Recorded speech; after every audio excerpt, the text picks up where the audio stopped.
आज हम आपको एक और जानवर के बारे में बताएंगे जो रोडेंट होते हैं। रोडेंट का मतलब है दांतों से कुतरने वाले। इनका नाम बीवर है। उर्दू में इनको ऊदोबलाव कहते हैं। ये मामार होते हैं, यानी कि बिल्डर, इमारतें बनाने वाले।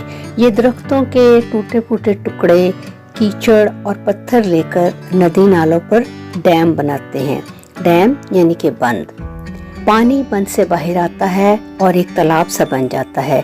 ये अपने तेज दांतों से दरख्त को और तोड़ लेते हैं और अपने रहने के लिए लकड़ी के घर बनाते हैं, जिनको लॉज यानी मकान कहते हैं। ये लॉज मकान पानी के अंदर ही होते हैं। तालाब और ये घर ही मिलकर ऊदोबलाव को बचाते हैं भेड़िए और दूसरे शिकारी जानवर जो इन पर जमीन पर भी हमला कर सकते हैं। ये तालाब बनाने से दूसरे जानवर मुतासिर होते हैं। जब ये तालाब बनते हैं तो जंगली पौधे मर जाते हैं और जंगली जानवर वहाँ से नकल मकानी करने पर मजबूर हो जाते हैं।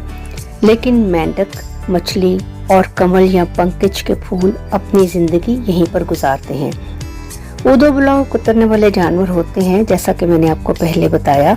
इनको गुलहरियों, चूहों और धारीदार गुलहरियों से मंसूब किया जाता है।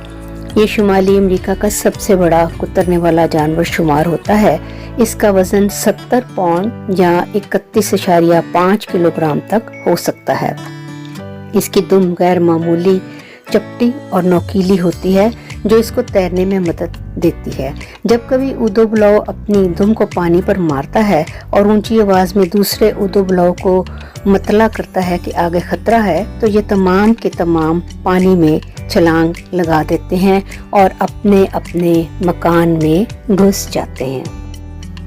गर्मियों और खिज़ां में ये बहुत से दरख्त काट कर पानी के करीब रख लेते हैं और जब सर्दियों में तालाब बर्फ से ढक जाते हैं तो ऊदोबलाव या बीवर बर्फ के नीचे तैरकर उन जमाशुदा लकड़ियों से अपने खाने के लिए छाल ले आते हैं, जो इनकी पसंदीदा खुराक है।